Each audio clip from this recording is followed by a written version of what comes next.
Hey guys, today is the day. Today is the day here at Johnson. Ngayon nakaschedule ang ating nurgery. Sandali lang si ate. Ate Johnson! Kayo mo ano? Chino po. Apo. Sa 22 kaya 23 po. 22. Oh, hi ka muna ate. Hi! Punta na kayo dito para hindi kayo mainitan. Ay, baba na kami? Sige, baba na ako. Hindi kayo mainitan. Okay, baba na ako. Wait lang guys Wait lang. Yung excited ako, pero at the same time, kinakabahan ako. Halata bang kinakabahan ako? Very light. Hindi rin.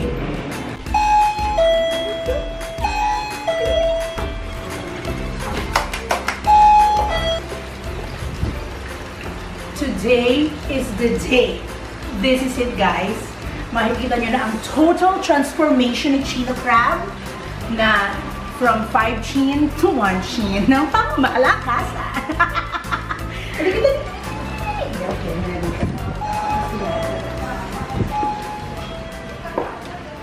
Of course, here at Johnson, Manila, siguradong safe na safe ka talaga. And before we start the procedure, I have to fill up these forms. Ayan, pirma dito, pirma doon, sabi ni Kim. And right after that, ito naman, shout out kay Ate Heart na kinukuha ang aking vital statistics. Charot!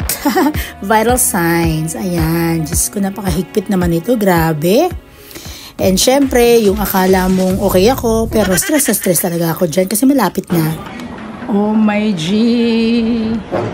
So hello guys, ito na kasama ko na si Doc, si Dr. Peter Pan, Peterson Panner, ganon! Doc, halika dito, i-chika mo lang sa kanila yung gagawin natin kasi syempre, di ba, kailangan maging perfect yung itsura ko, kailangan yung pajosa, ganon! Although I know naman guys na hindi ko talaga kailangan kasi, you know, malapit tayo sa pagka-perfect. Pero syempre, you know, enhancement is always, you know, it's a must. Lalo na kung gusto mo yung talagang, di ba, plakado yung mga angulo mo, ganon. So according to Dr. Peter Pan, asan ang titirahin natin dito, Doc? Kasi, handali. Eto, para medyo humaba yung face mo dito. Mag-enhance yung cheekbone mo. Ay, humaba? Pinapahaba ba natin? No. Ito lang, para mag-deepen lang itong side na to. We have to do buccal fat reduction from inside. So, para ka lang Para, ano magiging itsura ko doon? Like yung ganito ako, yung... may enhance yung cheekbone mo. Pang model, ganun yung mga itsura ng model. Huy, pang model, guys! Tapos, syempre yung baba ko, yung chin, hindi na masyadong hindi na na-enhance. May mga ibang lumalabas sa ilalim. Napansin ko, nung huli tayo nagkita, sabi mo kailangan, ito dito. Ayan. Yeah. So, guys, yung mga may problema sa mga talagang yung mga mukha nyong putok-putukan yung chubby bunny, guys. Ito pala, napakabilis lang ng procedure ang ating chin lipo. Chino Crab, chin liposuction. Ayan. So, according to Doc Peter Pan, mabilis lang ang procedure, Doc. There's a small incision lang dito sa ilalim. And then, mag-start na tayo ng liposuction. Small incision. So, mabilis lang under to. local anesthesia lang. So, local anesthesia, mabilis na procedure. Kaya hintayin nyo ako mamaya dahil after nito, guys, Diyosa. According to Dr. Peter Pan, mabilis lang daw to kaya. Pero pag hinintay natin, let's go. Nakapag-sanitize na ako ng face. Ready? Ready daw. Pero naiihi na ako. Hindi ko alam kung bakit parang naiihi yung feeling ko pag malapit na akong pahigain dito. Nakakaloka. Shake, shake, shake. Tapos ito nakasulat dyan kung anong procedure na gagawin. Diba, Ichusera? Tatawa-tawa ko nyari pero kinakabahan.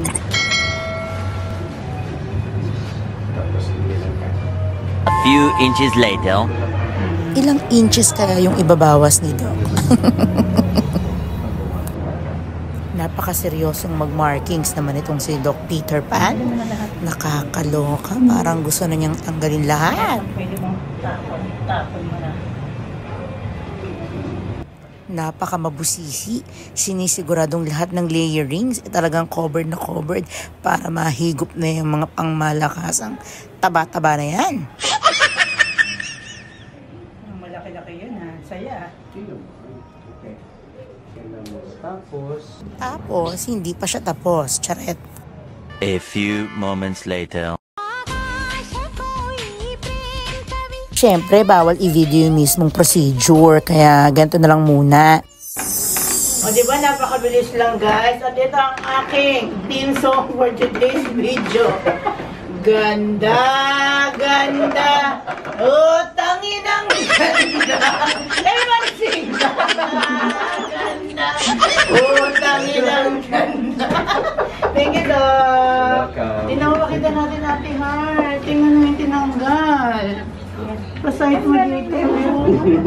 Guys, ito yung tinanggal dun sa left and right. Yan yung mga fats sa pisngi na hindi naman natin kailangan. Tapos ganito kadami yung ano, yung na-lipokemi. Ito guys. Ayan o, chin lipo. Ganyan kadami yung fats. Thank you so much, Doc. Thank you so much, Dr. Peter Pan. Napakabilis na procedure. And I can't wait to show you guys the real me. Ang manggampiko ng Mandaluyong. Thank you, Doc Jan Seneca. I'll show you guys before and after later. Bye! Ito na kasama na si Dr. Jan Seneca. Hindi ako masyado makapagsalita ng bonggang-bongga dahil kasalanan ko ni Peter Pan. So, Doc, thank you so much. Ikaw talagang aking nakuhan. I want you to become the most beautiful woman in the world. Sorry. In words and in thinking. Oo, yung parang malilito sila kung sino ba talaga sa amin ni Ann Curtis and Diyos. Thank you, Doc. I can't wait. Problem. Can't Anytime, wait you know, na makita yung ano. I can't wait makita yung ano, yung ano yun? Yung tsaka yung wala na kuchil. Bongga na talaga. Thank you so much. Ano? Hugas bigas. Di na hugis bigas kasi magluto ka kasi hugas-hugas ka dyan. Sinain pa rin. Kaya sa mga friendship natin dyan sa United States of America or all over the world, alam nyo na. Oh, dito tayo pumunta kay Dr. Jan Seneca. Beautiful. Beautifully beautiful. Diba? Tayo kay Dr. Jan Seneca kung meron tayong gustong mga enhancement, mabilis lang yan dito. So check out nyo lang yung website nila, phone number, and if you have any information na gustong malaman, send them email. Message nyo lang sila. Thank you, Doc. Thank you, Jansen Cosmetics. Bye-bye. So, ganito yung feeling natin, guys. Right after the surgery. Diba? Yung feeling mo na, ano tawag dito? Nagpabunot ka ng ngipin, natanggalan ka ng baga mo. Yun yung feeling. Hindi ka masyado maka-talk show, ganyan. So, but I'm really excited sa magiging outcome nito. Hello. Yan, very sleepy na ako kasi dun sa pinainom sa aking meds. Dapat pala pampakalma yun at dapat makakatulog ako dun kung gusto ko matulog. Pero under local anesthesia lang naman ako. Pero hindi nila alam ba't hindi daw ako nakatulog kasi kumakanta pa nga ako habang sinisurgery. Kumakanta pa ako kasi may pa-music sila. Ngayon ko nararamdaman yung bakit parang inaantok ako. Parang akong ngengi. So, ganun yung feeling. So, hopefully makatulog ako and pag uwi sa bahay, andun na yung dalawang chikiting. See you later! Meanwhile.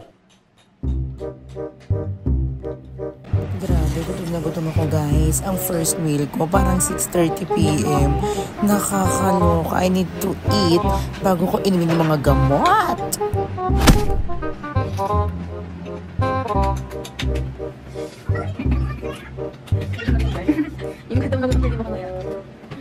At dahil hindi ko naman siya manguya, so nilunok kong lahat. Ganon. So after kumain, uminom ng gamot, and then todo cold compress for 24 hours. Guys, bilang grabe, putok-putukan. So time check. Ilang oras na ba? So according to Doc, banat na banat to.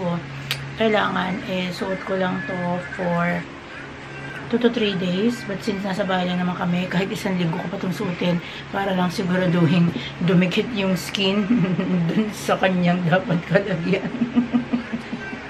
Malo tumawa. So, hindi ko i-sugar coat.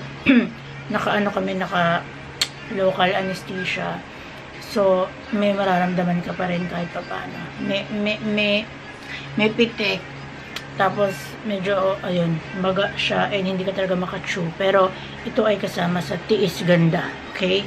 Kung gustong lumandi, magtiis sa hapde. Ganon. Okay? So, magpapahinga na ako, guys. Tulog ng maaga para cold compress until tomorrow, hot compress naman. So, let's see! Ayan, so okay naman ako the following day. Nakakapagluto pa nga ako ng almusal, 'di ba? Best in cooking ina, walang makakapigil, ganun. Pagkatapos sa dinner, nakapagluto pa ako ng tinola. 'Di ba? Antari nakakapagluto ako pero ang problema hindi ako nakakakain.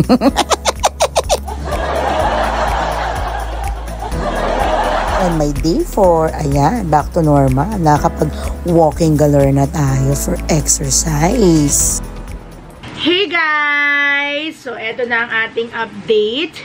May, exactly 2 weeks after ng ating buccal reduction and chin liposuction na ginawa ni Dr. Paner ng Janssen Cosmetic Surgery. Thank you so much, Dr. Jansenica, sa iyong bonggang-bonggang treatment sa aking pagbabalik. So, yun na nga guys. So, makikita nyo, madali lang naman siya. I'm not gonna sugarcoat. Nung tinatanggal yung buccal fat dito, syempre, meron ko naramdaman kahit papano, which is normal daw talaga yun kasi may pitik, may hugot. Pero yung mga totoong na-feel ko during that time is, of course, ang gamit lang natin is topical anesthesia. So, gising ako. I'm fully much aware kung anong ginagawa sa akin. And then, yung in-injectionan ako dito sa loob, 'di ba? Kasi nga tatanggal siya malamang, parang feeling mo yung nagpapabunot ng ngipin. So in-injectionan dito, tsaka dito, may tumatawag si Jerry, istorbo, tawag. So anyway, so ayun nga, sa mga nagtatanong kung masakit, okay, tolerable yung pain. So, ang sinasabi nga natin, kung gusto lumandi, magtiis sa hapde, diba? That's the main tagline. So, iniisip ko naman panahon yan, matatapos din to, diba? Tapos, so, tama nga sabi ni Doc Janssen and Doc Peter Pan, na mga 2 to 3, within 72 hours, naka-compression ka, para talaga, kasi nakakatulong siya sa pag-heal, diba? Kasi, diba, nila po nga, chinuk-chak-chuk-chak dyan, tas dito. So, 72 hours straight, naka-compression, and then, after nun, kapag gabi na lang, pwede mong suotin. Pero ako, since nasa bahay lang naman ako, sinusuot ko siya all throughout the day, para mas mabilis yung healing process niya. So, pero, wala naman siyang ganun katagal na downtime. So, kung nag-work ka, you can go back to work quickly naman daw.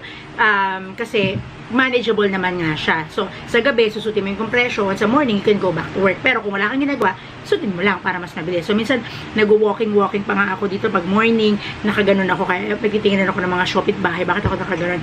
So, anyway, I'm so happy sa result. Kasi, kitang-kita ko naman na wala na ako dito. Kasi normally, kapag gumanyan ako dyan, meron na dyan eh. 'Di ba? Pero ngayon, syempre, 2 weeks pa nga lang, sinasabi naman na talagang complete heal yan. 6 months and then dire-diretso, 'di ba? Kaya medyo diet na din tayo para hindi magbalik agad, 'di ba? Sabi ko nga hindi ko natatanggalin yung compression forever na ako para siguradong hindi na magbabalik. Charot. Pero ayan, dito okay na ako diyan, nahasang-hasa na yung baba natin. And then yung sa buccal fat, hindi ko pa siya okay lang, pero later on papasok na yan eh. So hinihintay ko yung gantong eksena, yung meron, nararamdaman ko dito meron pa akong kasi na-dissolve yung yung tahe. So yung tahe, hindi na ako bumalik para tanggalin yung tahe kasi wala namang ganoon, na-dissolve yung stitches niya. So hindi na ako bumalik kina doc. And then, basta take mo lang yung medicine mo, kung ano yung instruction ng doctor, you have to follow kasi wag makulit para iwas infection. So, meron kang antibiotic, meron kang control ng bleeding, and of course, the vitamin C. So, very, very important na sundin at inumin lahat on time yung mga gamot para heal ka agad ng bonggang-bongga. And then, so, yun hinihintay ko. So, dito meron pa akong mga couple of days na hirapan ng kumain kasi talagang ganun-ganun lang yung kain mo. Nguya-nguya mo dyan lang guys, ang hirap. Pero, yun nga, kailangan tiisin. Okay? So, nakita nyo naman, like after a week, nakaka-talk show na ako. Like this time, although nararamdaman ko, parang feeling ko may singaw lang. Pag kinakapa akong ganun dito, parang may singaw feeling. Pero, nakaka-talk na ako ng normal. Okay? After a week, okay na. Actually, nakaka-talk ka naman like after 4 days, 5 days. So, pero looking forward sa bonggang result paglipas ng mga ilang buwan, 'di ba? So, balikan natin 'yan. Hanapin natin yung contour. Anyway, again, thank you so much, Dr. Jan Seneca of Jansen Cosmetic Surgery, dyan sa Adriatico, Manila, dyan sa may Ermita. Thank you, Doc. And then, Dr. Peter Pan, syempre ang naggumawa ng procedure ko nung time na yon. So, again, maraming salamat. And then, sa mga friendship natin sa US, kung gusto nyo i-try, meron silang medical tourism, which is package na lahat, yung treatment ninyo, yung flight ninyo, yung room ninyo, staycation and everything, all in one. So, tawagan nyo lang sila, tawagan nyo si Dr. Message nyo sila sa Instagram or sa Facebook, and then, i-mention nyo si Chinacra, baka bigyan kayo ng bonggang discount. Diba? Why not? Again, thank you so much, Doc! Love, love! Mwah! I'm so happy!